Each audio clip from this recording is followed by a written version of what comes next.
The shoot-down authorization controversy. At 10:12 a.m., Vice President Dick Cheney sits in the Presidential Emergency Operations Center beneath the White House, surrounded by military advisors and intelligence analysts. Reports continue flooding in about additional hijacked aircraft heading toward Washington. The Pentagon has been struck. The White House remains a potential target. Cheney faces a decision that no vice president has ever confronted: whether to authorize the military to shoot down civilian aircraft carrying innocent American passengers. The constitutional framework governing such decisions was designed for scenarios involving foreign military threats, not domestic commercial aircraft turned into weapons by terrorists. The vice president does not hold a position in the military chain of command, which traditionally runs from the president as commander-in-chief through the Secretary of Defense to military commanders. However, with President Bush aboard Air Force One and communication links unreliable, Cheney must act on incomplete information while potential threats approach the Capitol. Intelligence reports suggest that multiple hijacked aircraft remain airborne and may be targeting government facilities in Washington. Military commanders need immediate authorization to intercept and potentially destroy these aircraft before they can reach their targets. The window for decision-making shrinks with each passing minute as radar contacts move closer to the capital region. Cheney weighs the unthinkable choice between allowing potential attacks to succeed or ordering the destruction of aircraft that may contain hundreds of innocent passengers. The authorization emerges from this pressure cooker environment between 10:12 and 10:18 a.m. as Cheney consults with Secretary of Defense Donald Rumsfeld and other senior officials. The vice president issues the order for military aircraft to engage hijacked planes that pose threats to government facilities. The decision carries enormous moral weight. Cheney has just authorized the potential killing of American civilians to prevent larger-scale attacks on government targets. Military personnel receive these orders with profound unease.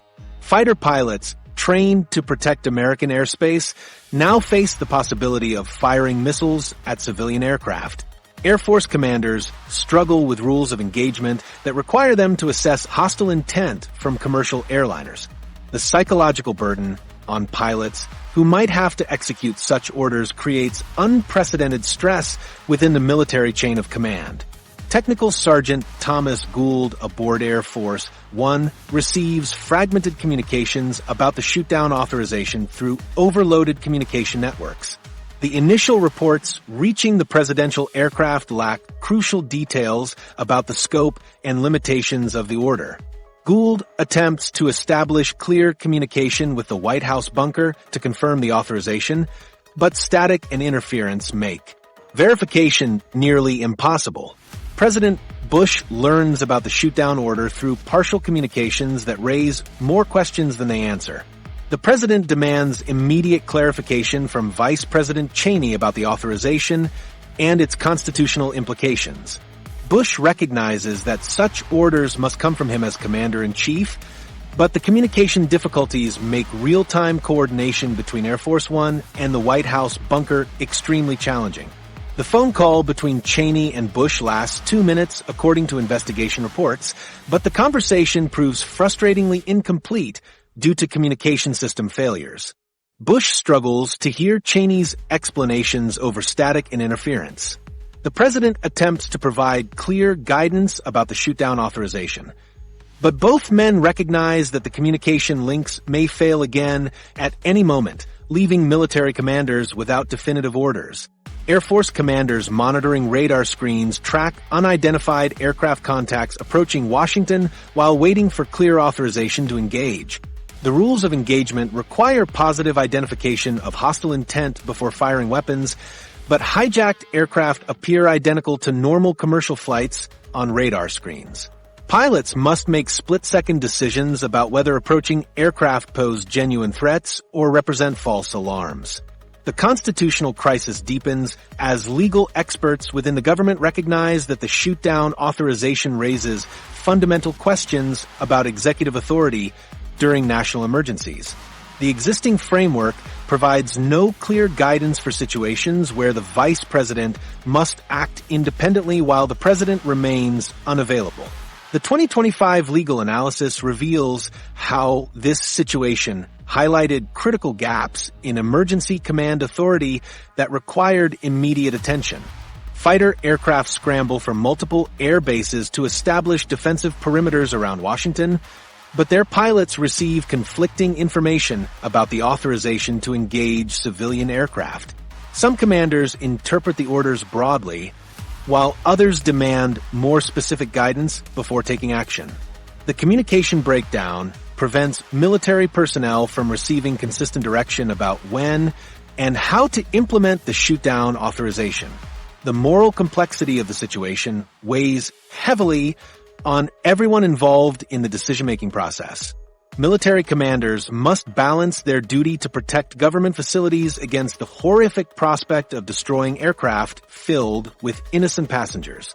The authorization represents a lose-lose scenario where any action or inaction could result in massive loss of life. Modern 2025 emergency command protocols address the constitutional and operational problems exposed by the shoot-down authorization controversy. Current procedures establish clear lines of succession and decision-making authority during national emergencies. The protocols specify exactly who can authorize military action when the president is unavailable and create redundant communication systems to prevent the type of confusion that characterized September 11th. The streamlined command structure implemented since 2001 eliminates ambiguity about authorization procedures during crisis situations. Military commanders now receive clear, written orders through secure communication channels that cannot be misinterpreted or corrupted by technical failures. The new protocols ensure that constitutional authority remains clearly defined even when normal government operations are disrupted. The tragic irony underlying the entire shoot-down authorization controversy becomes clear only after the fact. United Airlines Flight 93, the aircraft that prompted Cheney's order, had already crashed in Pennsylvania before the authorization could be fully implemented. The passengers who fought back against the hijackers prevented the aircraft from reaching its intended target, making the agonizing decision about shooting down civilian aircraft ultimately unnecessary. As these constitutional and military crises unfold in Washington, Air Force One continues its journey toward what will become an even more extraordinary destination, a classified military installation where the president will direct the nation's response from deep beneath the earth. The Underground Command Center. At 1:27 p.m., Air Force One touches down at Offutt Air Force Base in Nebraska, its landing gear making contact with a runway that serves one of America's most classified military installations. The base houses the headquarters of United States Strategic Command, the military organization responsible for coordinating nuclear weapons and global strike capabilities. President Bush steps off the aircraft onto a tarmac surrounded by armed security personnel who have been waiting for his arrival since receiving word of the diversion an hour earlier. The presidential motorcade forms quickly and moves across the base toward a nondescript concrete building that conceals one of the most sophisticated command centers in the world. The structure appears unremarkable from the surface, but beneath its foundation lies a facility designed to survive direct nuclear attacks and coordinate military responses during global conflicts. The building's entrance provides no indication of the advanced technology housed 40 feet below ground level. Secret Service agents escort President Bush through multiple security checkpoints as they descend into the Stratcom underground bunker. Each level requires additional authentication and clearance verification before access is granted to deeper sections of the facility. The descent takes several minutes as elevators carry the presidential party through reinforced concrete and steel barriers designed to protect against electromagnetic pulses and radiation exposure. The main command center spreads across multiple rooms connected by corridors lined with communication equipment and monitoring stations. Banks of computers display real-time intelligence feeds from around the world while technicians coordinate with military installations across the United States. The facility operates as a self-contained government installation with independent power generation, air filtration systems, and communication networks that function regardless of conditions on the surface. President Bush enters the primary briefing room where military commanders present updated intelligence about the continuing crisis. Large display screens show aircraft movements across American airspace, while other monitors track government responses to the attacks. The room contains secure communication terminals that provide direct connections to the Pentagon, White House Situation Room, and military command centers worldwide. These systems offer capabilities that were not available aboard Air Force One during the morning's flight. Bush reviewed global alerts in the Underground Command Center designed to withstand nuclear attack. The bunker's communication infrastructure includes redundant satellite links and hardened transmission equipment that maintain connectivity even during extreme electromagnetic interference. Multiple backup systems ensure that critical government communications continue functioning regardless of attacks on surface facilities. The technology available in the underground facility represents decades of investment in survivable command and control capabilities designed for the most severe national emergencies. Staff members spread throughout the bunker's various operational areas as they coordinate the national response from deep underground.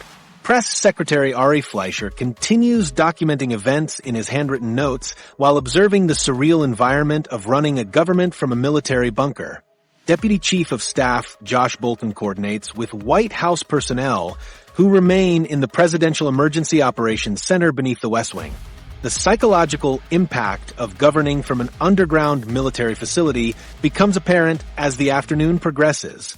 President Bush recognizes the symbolic importance of visible leadership during national crises, but security requirements keep him physically separated from the American people during their darkest hour.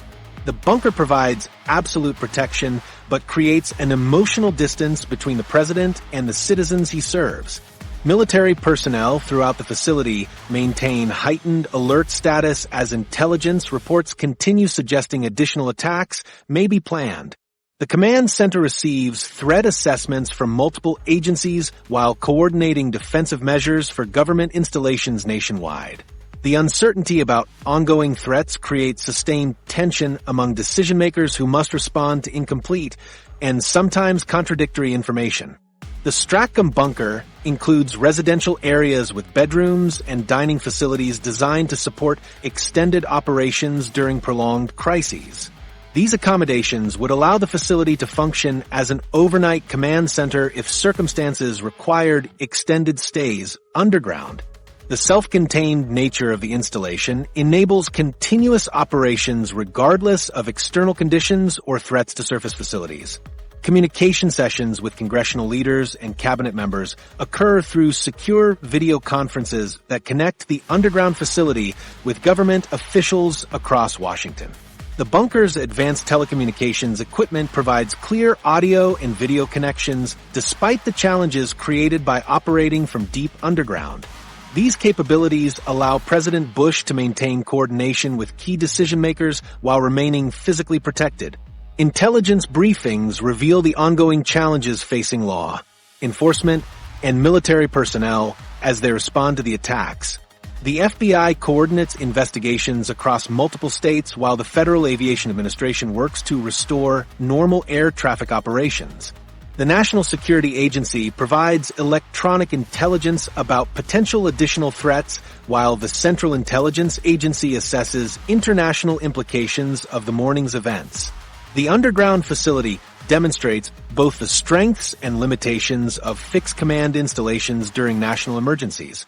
While the bunker provides unparalleled protection and communication capabilities, its location in Nebraska creates physical and psychological separation between leadership and the American people. This distance becomes particularly problematic during crises that require visible presidential presence and reassurance. The decision-making process within the bunker involves constant assessment of evolving threats and coordination with multiple government agencies. President Bush weighs security concerns against the political and symbolic importance of returning to Washington. The ongoing uncertainty about additional attacks creates pressure to remain in the protected environment while national leadership requirements demand visible presence in the capital. As afternoon turns to evening, discussions begin about the feasibility of returning to Washington despite continued security concerns. Air Force One sits on the tarmac above while its crew prepares for another flight that will hopefully be the final leg of this unprecedented journey. The prospect of leaving the bunker's absolute security creates new anxiety among Secret Service agents who must balance protection requirements against presidential leadership needs. At 4:33 p.m., President Bush makes the difficult decision to leave the underground sanctuary and return to Air Force One for what everyone hopes will be the final flight of this historic day. However, the communication challenges that had plagued the presidential aircraft throughout the morning were far from resolved, and the most frustrating technical failures still lay ahead. At 10:18 a.m., Technical Sergeant Thomas Gould sits at his communication station aboard Air Force One, frantically cycling through radio frequencies as another secure voice link fails during a critical transmission from the White House.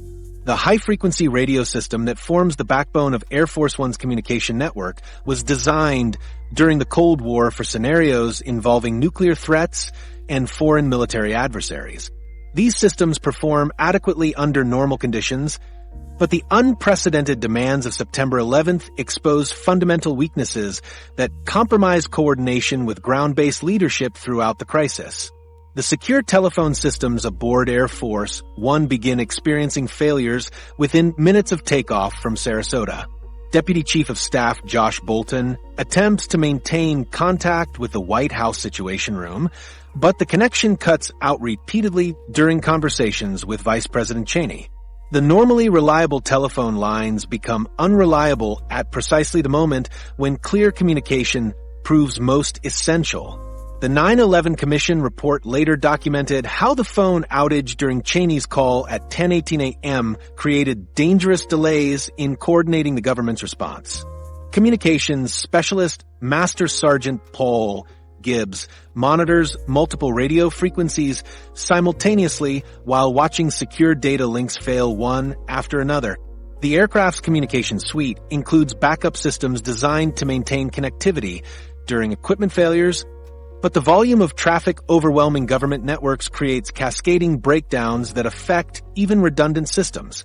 Gibbs switches between primary and secondary channels every few minutes, but each frequency change requires time to re-establish connections and verify encryption protocols. The broader communication network across the United States faces unprecedented overload as millions of Americans attempt to contact family members and government agencies coordinate emergency responses. Cellular towers throughout the northeastern corridor reach capacity within hours of the attacks, creating busy signals for callers trying to reach emergency services. This overload affects government communication networks that share infrastructure with civilian systems, contributing to the delays and connection failures plaguing Air Force One's attempts to maintain contact with Washington. President Bush experiences the communication breakdown firsthand during attempts to coordinate with congressional leadership about the government's response. The president picks up the secure phone to speak with House Speaker Dennis Hastert, but the connection fails twice before they can complete their conversation.